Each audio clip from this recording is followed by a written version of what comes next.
All right. Good afternoon, everybody. Welcome to our second in our 6-week series of Retirement Reimagined. I'm Melissa with the Pikes Peak Area Agency on Aging, and we are happy to be partnering in our 12 years here with ENT. And in a minute, I'll introduce Bree. I wanted to just take a few seconds to let you know that you guys are here for tonight, Retirement Reimagined, Finding Purpose.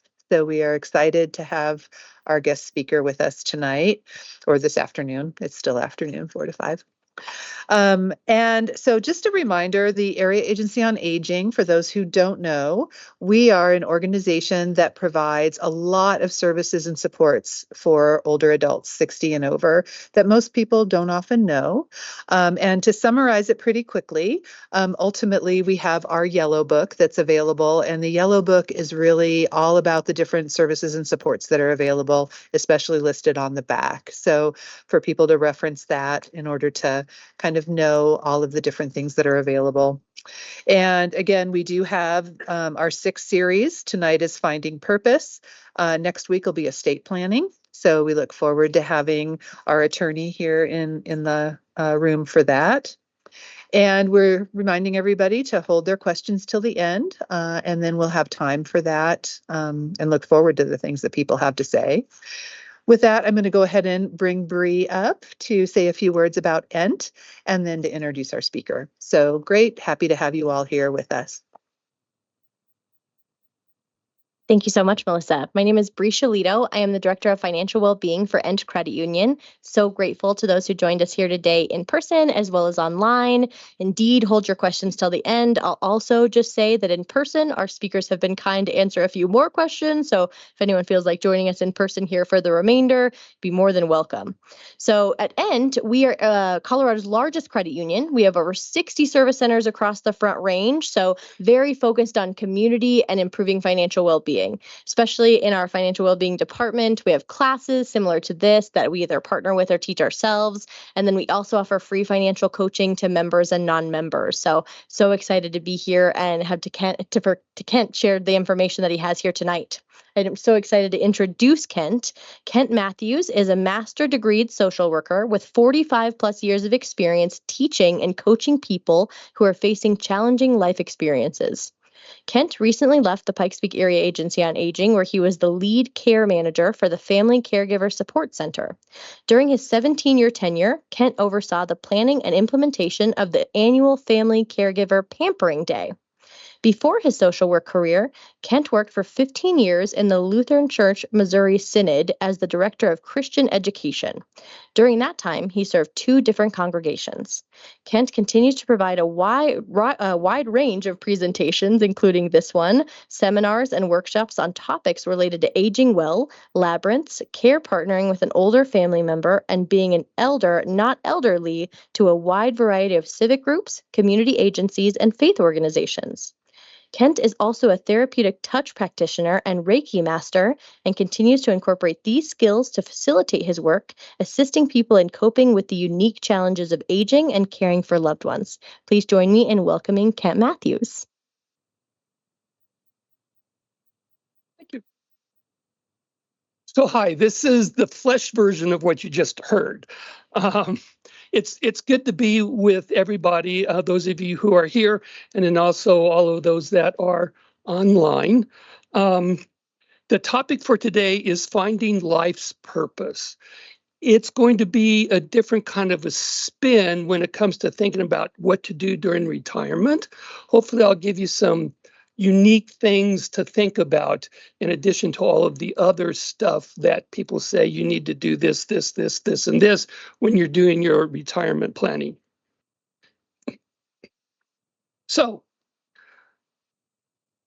finding life's purpose. Purpose is finding and living our life's purpose is to help our soul mature and the souls of others to mature. And that comes from Alexander Solzhenitsyn from his book, The Gulag Archipelago.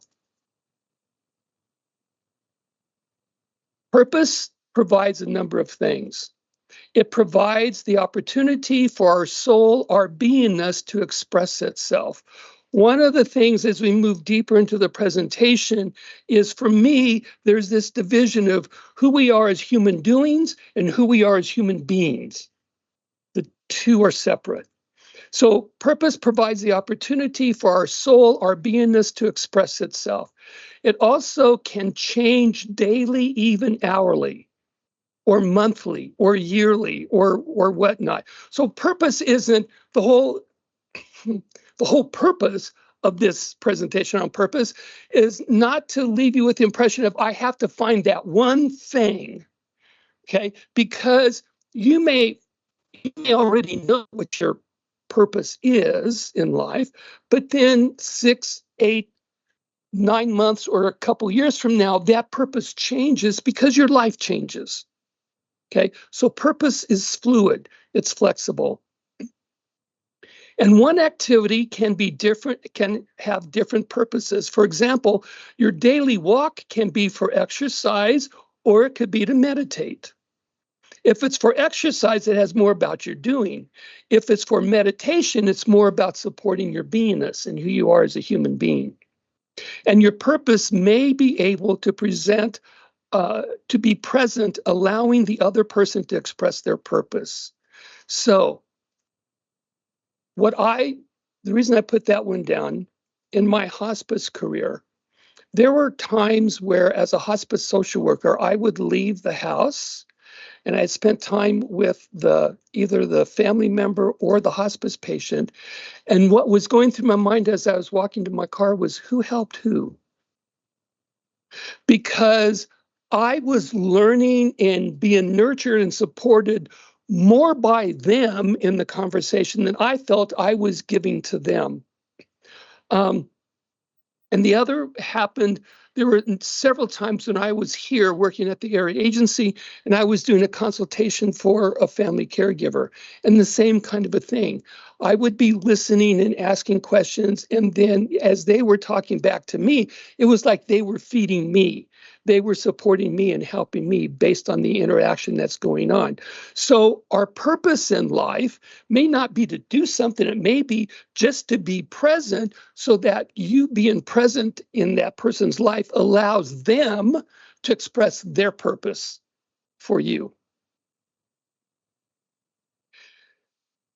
There are 2 stages to life, and this is not original on my part. The psychologist first coined the 2 stages of life, and then Father Richard Rohr, who developed and started the Center for Action and Contemplation down in Albuquerque, New Mexico. He's a Catholic priest, and he has taken this deeper in terms of how the different stages of life affect us in our spiritual growth. But there's basically 2 stages of life. The first stage of life is to build a strong container, to develop an identity, meaning, best way to think about it is when you go someplace and you have to introduce yourself to somebody, like what Bree did in my introduction, that was my first stage of life stuff. That was everything I've done.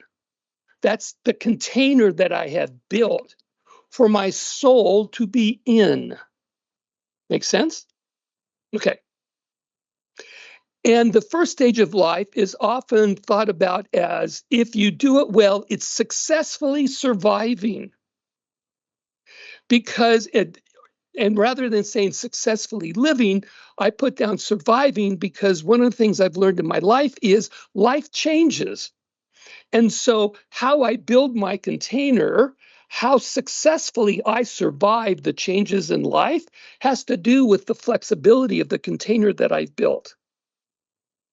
The second stage of life is to find the contents, the container that the container was meant to hold. That's to discover our purpose. It's our soulness, it's our beingness.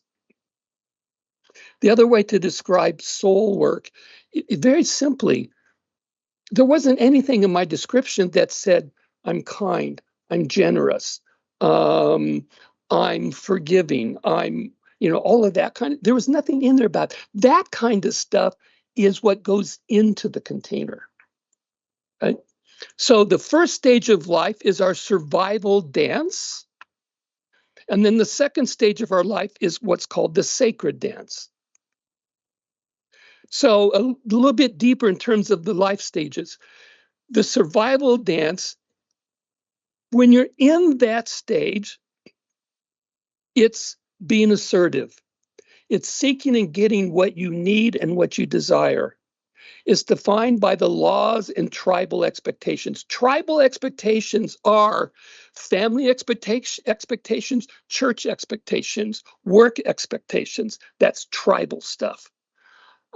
Learning rules, orders, and traditions and beliefs. So, and then the last is it's about excluding. Why is this first stage of life about excluding? Because you have to define the boundaries. And the only way to define a boundary is you have to choose to exclude things. It's not good or bad. It's just the reality of when you're building something, you have to, in order to do it successfully, exclude some things so you can build it successfully.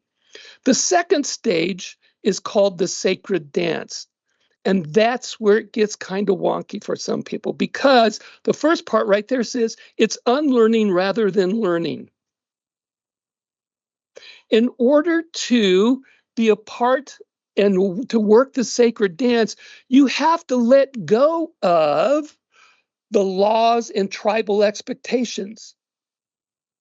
Those have to change. If those tribal laws and tribal expectations don't change, you're stuck in how you're going into the depth of your beingness that you develop. It's letting go rather than holding on. Best way about that is, in order to move towards a deeper understanding of your soul, you have, I'll put it this way, and which is why I said my first career was in the Lutheran Church as a director of Christian education. As a director of Christian education, I taught the church doctrine. And as I taught the church doctrine, there were certain beliefs that outlined that doctrine. So if you are a member of this church, or what you believe this, and this. When I became a hospice social worker, what I was encountering didn't fit what I learned as a director of Christian education. And in order for me to feel comfortable with the reality of what I was experiencing as a social worker, because I could easily have said, that's bunk, you're hallucinating, whatever it is, in order to make it fit into my doctrine.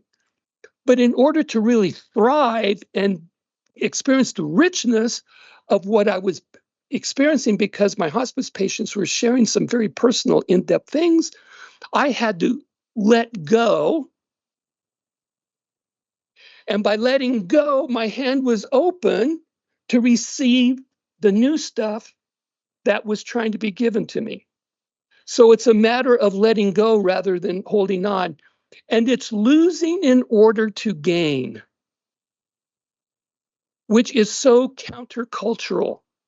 Because in this society, we're taught to drive, do, and you've got to keep growing. You've got to keep building. And if you're not growing and you're not building, then you're what? You're dying. Okay? But in order to put things into the container in the sacred dance, you have to lose in order to gain. And some of that is really, really hard, because in my life growth, in my going back and forth between the two stages, I've had to let go of a lot of the doctrine and beliefs that I were taught to be absolutely true, unbreakable. And in order for my soul and my being to thrive and survive, I had to lose those teachings, thoughts, and ideas in order to gain a greater depth spiritually. And then it's inclusion rather than exclusion. So both stages are cumulative and they're essential. Both are necessary. It's not that one is better than the other. You need both.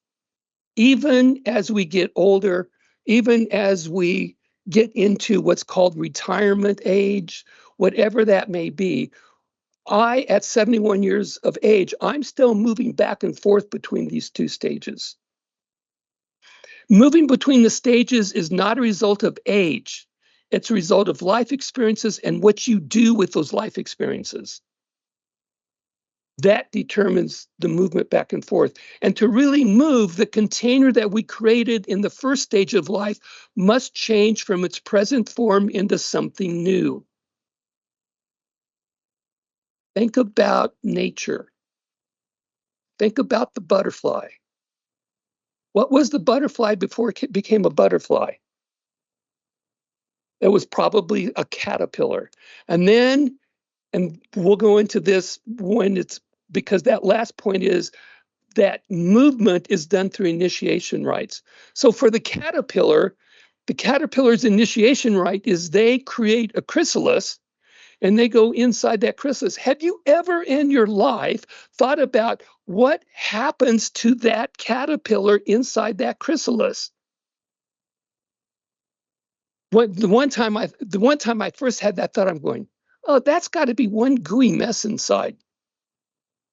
It's got to be somehow, some way.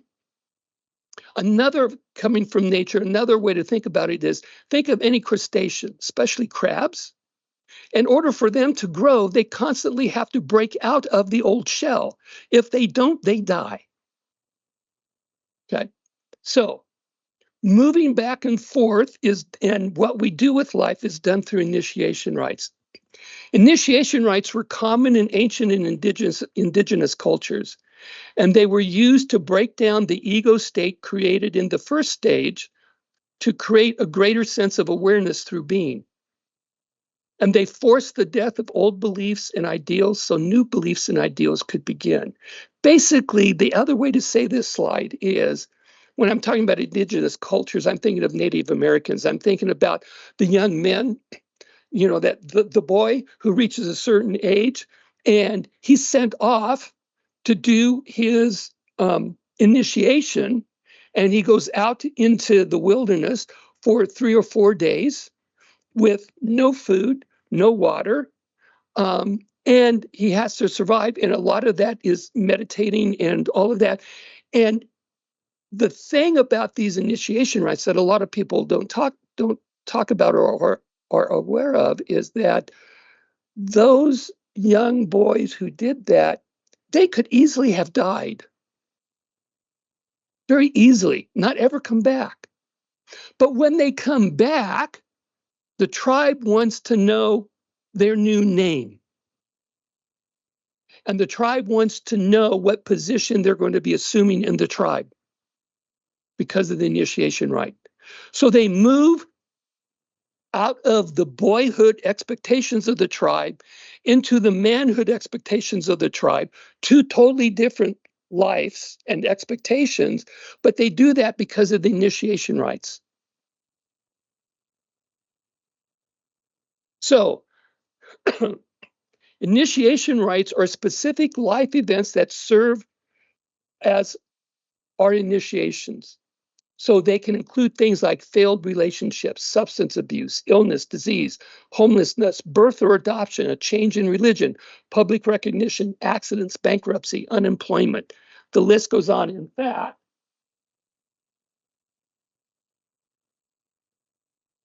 the handout I gave you right before we started was this one.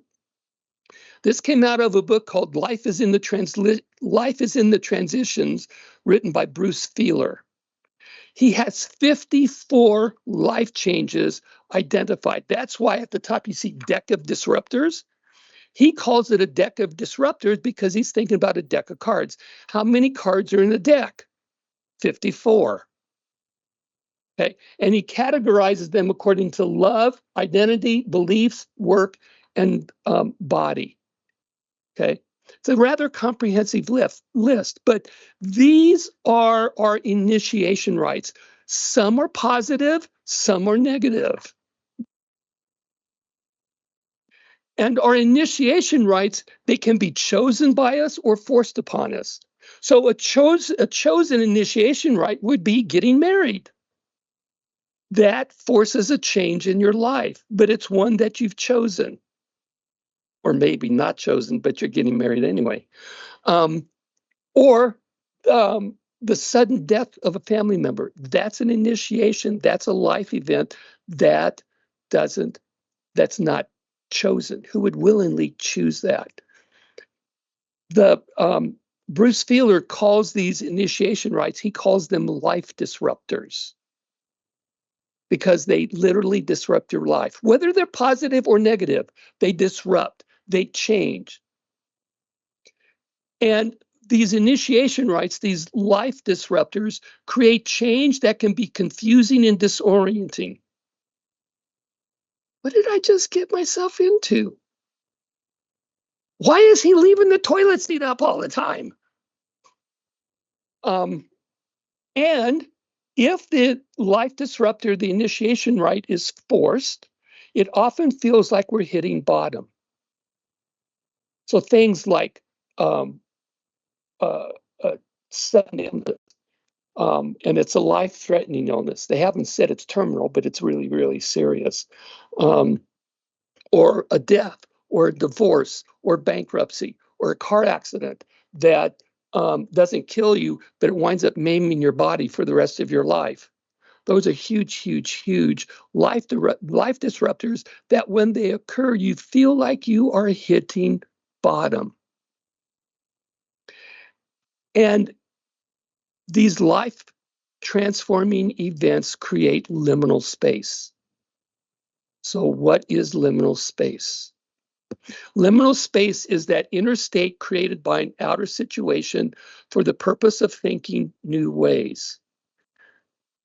It's characterized by solitude, silence, fasting, emptiness, confusion, anonymity, and lack. Who would want that? But it's the place where the transition begins. Native Americans, no, a lot of Christian mystics call liminal space God's waiting room. Native Americans call it crazy time. I like their definition a whole lot better, because you literally feel like you're going crazy because everything is moving on you. The ground is moving on you. It's not solid. And, you may think you have things under control. You go to bed and the next morning you wake up and the ground shifted during the night. You're going, what the hell? And that's that liminal space. It's uncomfortable.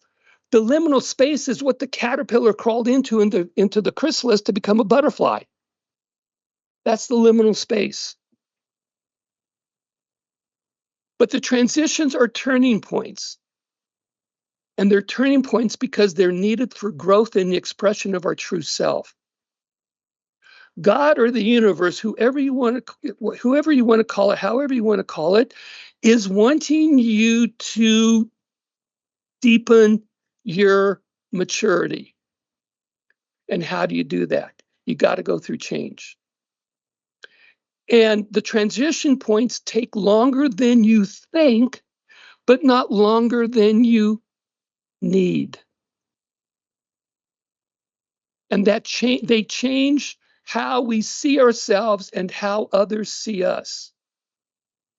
When you're going through stress, when you're in liminal space, you've got people coming up to you all the time going, "Are you okay? Are you sure? You don't look well." Because they can see the stress on your face. It just oozes out of your pores, and they can hear it in your voice, and they can see it in your changed facial expressions. And these transitions are turning points that require the shedding of old ways through one or more tasks. We need to,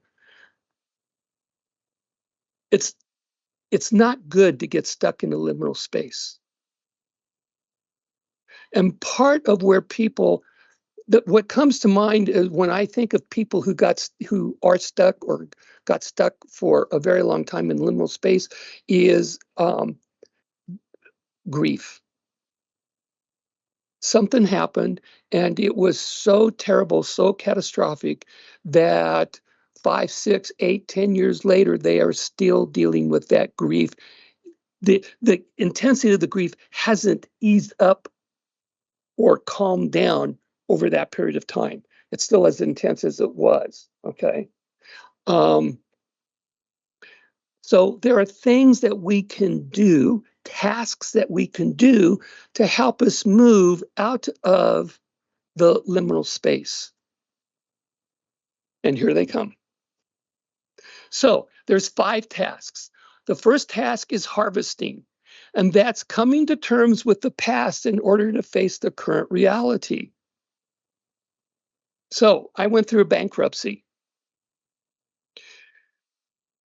Part of my harvesting and getting out of the liminal state was I had to come to terms with my past.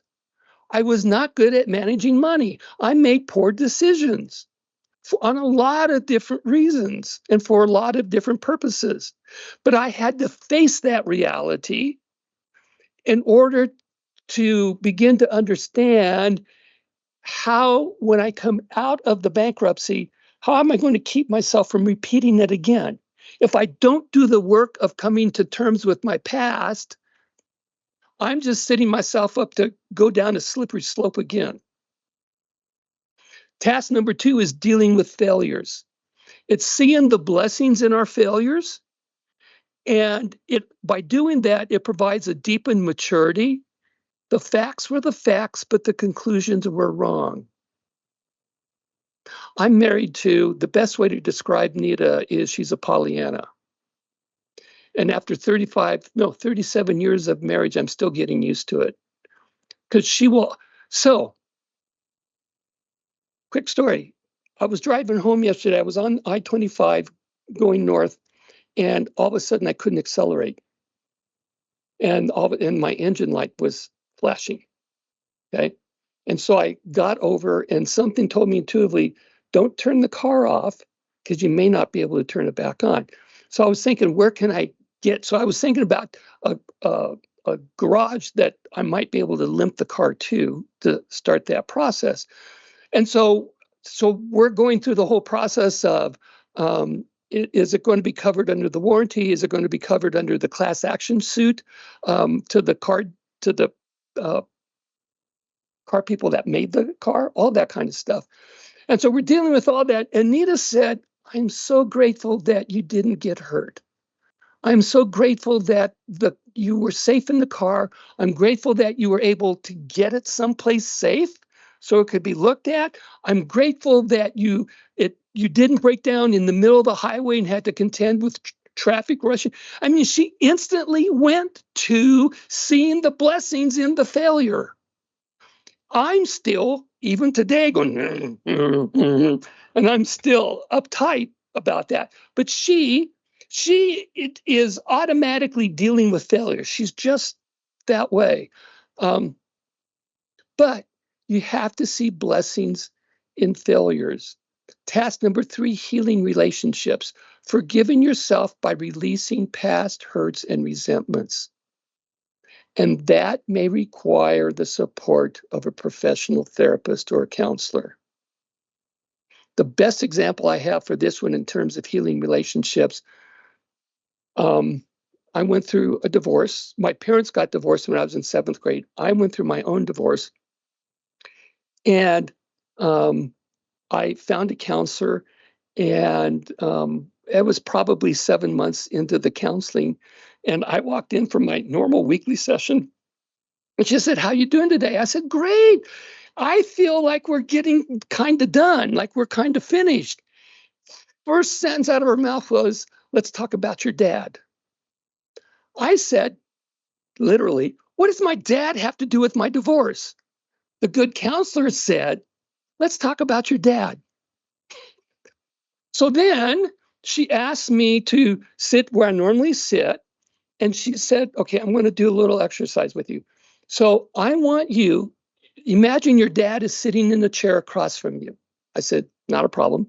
And she said, I want you to tell your dad everything about how you felt and all of that kind of stuff. And I just laid it all out.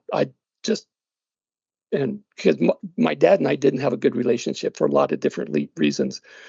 And then when I was done, she said, great. Now, could you go sit in that chair where your dad was?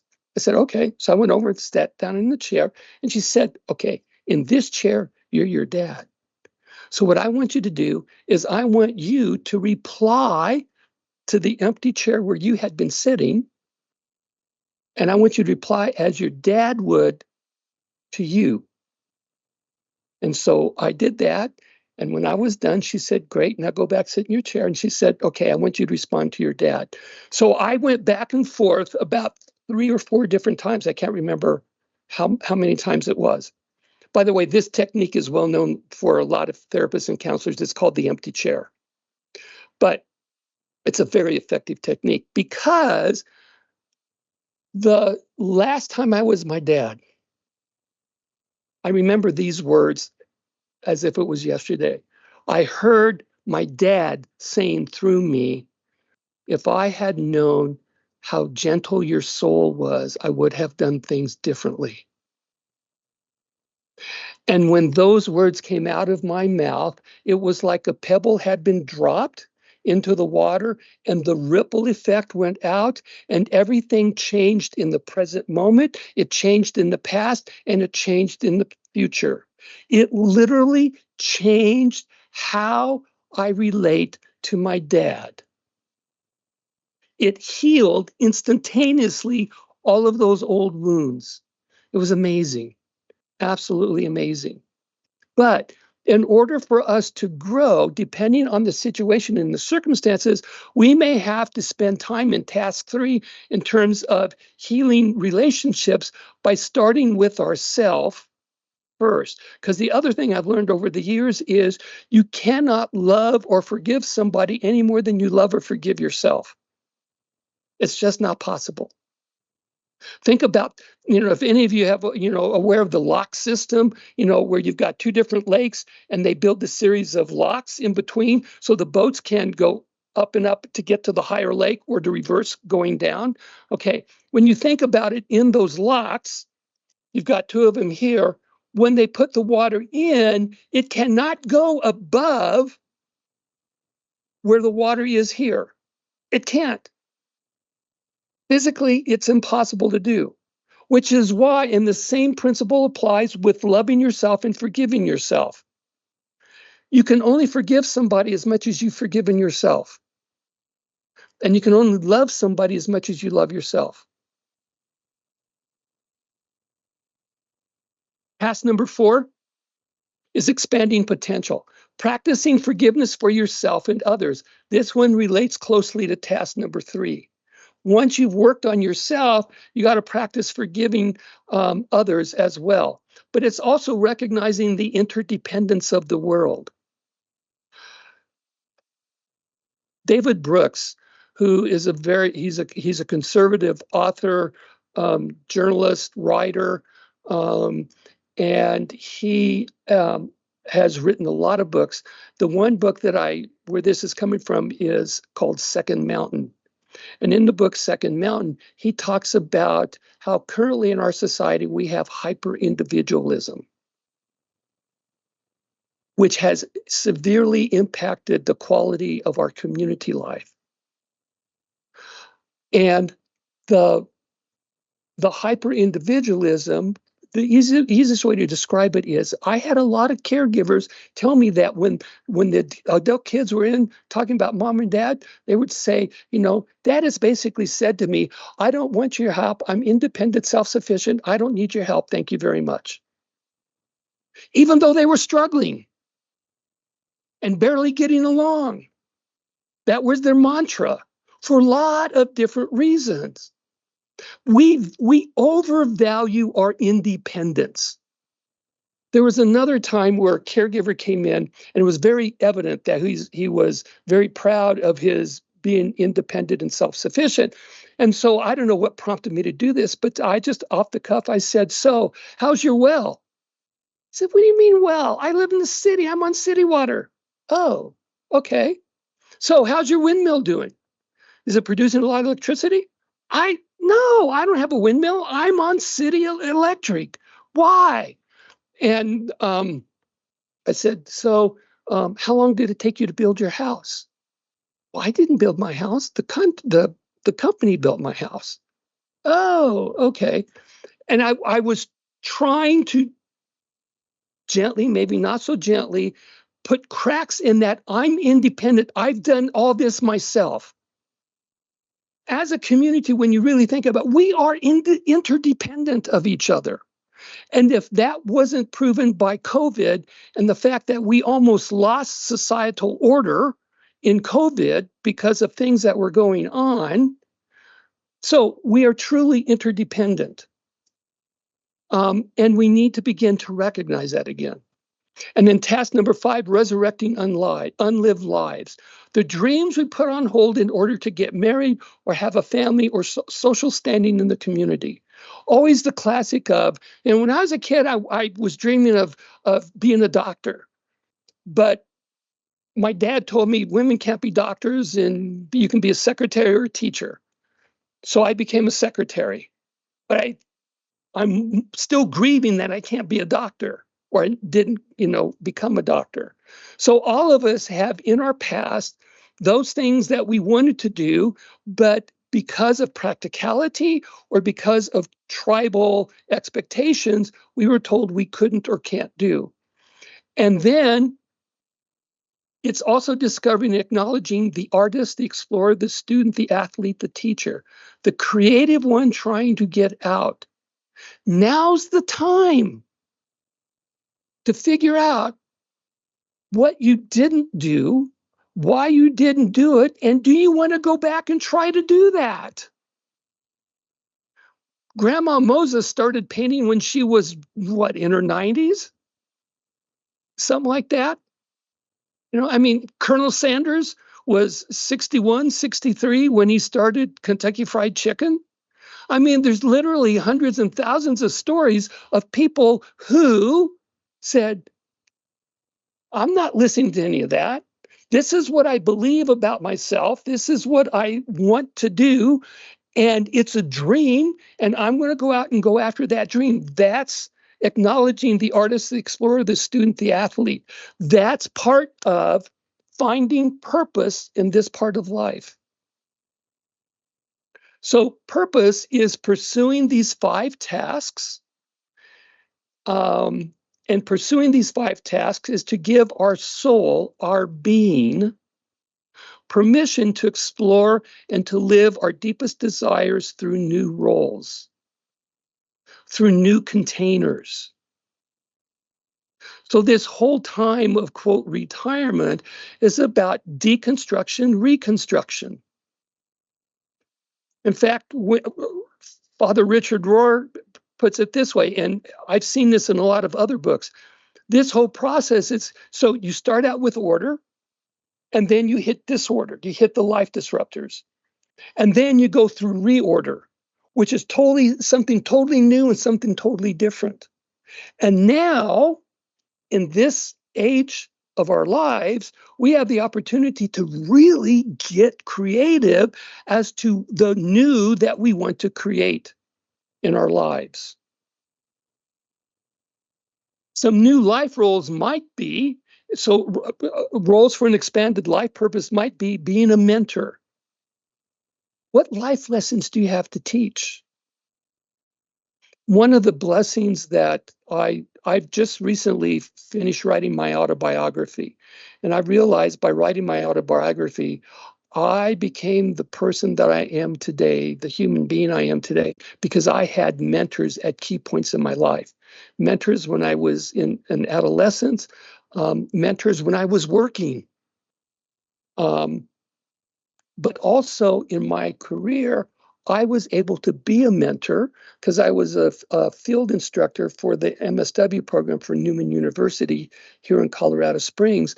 And that meant in order to get your MSW degree, you have to do field practicums. And so I was a mentor for a student for a year, teaching them the ropes, the practicality ropes of being a social worker.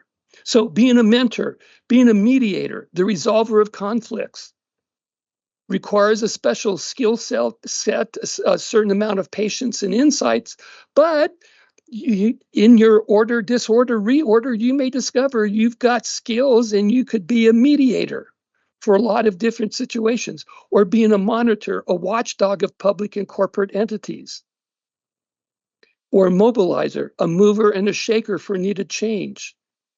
This ain't right. We got to change it. Who's with me? And then a motivator, urging people from self-interest to social change.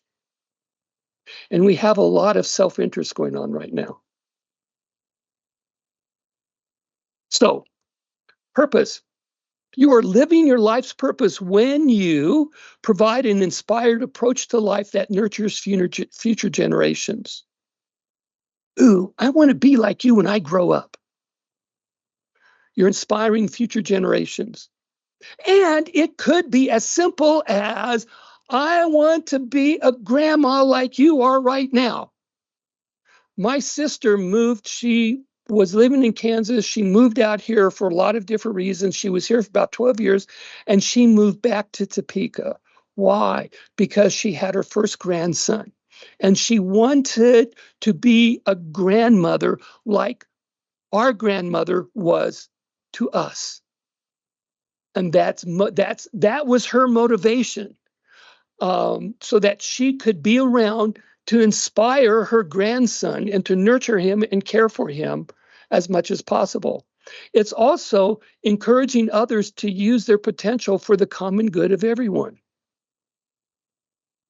If it doesn't serve the common good, if it's only serving a small self-interest, why are we doing it? And it's to teach and model the interconnectedness of the global community. We have got to get past this us versus them mentality, because we live. I've seen pictures. The one picture appeared on a Facebook meme of mine, and it was the picture that Voyager took when it got billions and billions and billions of miles away from Earth, and NASA turned around to take a picture of Earth. So the picture that it took of Earth, if you want to, take your pen or your pencil and put a very, very, very small dot on your paper, that was the size of Earth. Okay? We forget that in our messiness. But we are all connected. And the last one is we are responsible for the transmission of love and wisdom to future generations. For me, that's one of the biggest purposes in whatever I'm doing between now and the time I die, is what I'm doing transmitting love and giving wisdom and imparting it to future generations, which is one of the reasons I wrote my autobiography, because it's 150 pages long. I didn't think it was going to be that long, but it is. And the everything that I kept in mind as I was writing it was, I want my future generations, my grandchildren, my great-grandchildren, my great-great, all of them to know a little bit about me and who I was and what I did and why I did it. And I thought the best way to do that, there's no guarantee that it's going to be something that they're going to pass on, but when I give these to my brother and my sister and to my nieces and nephews, I'm going to encourage them to read through it, and if they got questions, they can ask me, but they hang on to it and then pass it on, so that Everybody has an idea of where all of the Matthews craziness started. So homework for your life purpose. List the events in your life that have transformed or changed you. Good start here. Describe what you learned about yourself and life from living through those transformative events. What did it teach you about you? And it's okay, you know something's there, but you're not quite sure what it is. Just put a tick mark next to it and say, I'll let it percolate in my subconscious, because percolating in the subconscious, it'll come back in 2 or 3 days. And you go, oh, yeah, that's what it was. What tasks, shedding old ways, have you completed to deepen your learning experience? Have you done any harvesting? Are you dealing with your failures? Are you healing relationships? Are you expanding your potential? Are you going back and saying, ooh, I would love to do this again? And what roles are the most comfortable? Are you most comfortable with? Are you comfortable being a mentor or a mediator or monitor or mobilizer or motivator? And why are you comfortable with those? And it will probably, to answer that question, why, you probably have to go back and spend time with those life disruptors.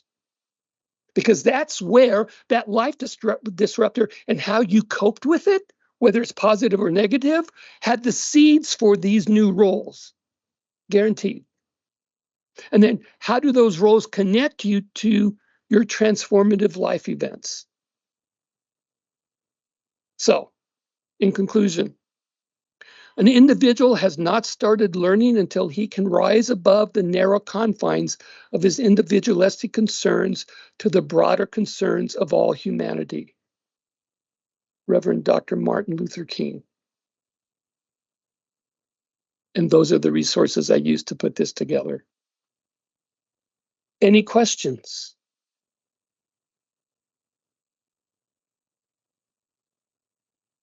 It's done in time. The only reason I say I got this done in time is because I have expanded versions of this. I have an expanded version that goes an hour and a half, and it goes deep into much deeper detail. And I'm developing another one that's going to be a mini 3 to 4 hour workshop. But so, any questions? It has been an honor to be here and to be with you, and thank you very, very much. If you, by the way, going back to the handout, if you do have questions that come to mind, you can contact me. My cell phone number is on the beginning slide, and my email is on the beginning slide as well. So, okay, thank you. All right. Thanks for the applause in the room here. Thank you, Kent. We appreciate it very much.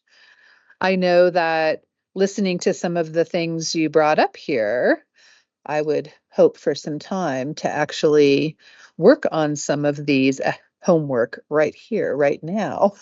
So I can see where an expanded version of this would be very handy. So appreciate all of this and the depth of going into different ways of looking at transitions in life and realizing it's not just today that transitions have happened, but throughout your lives. So people have had opportunities, but how often have we really sat and really thought about how we've changed and what we're looking forward to? So again, thank you, Kent, very much. We appreciate it.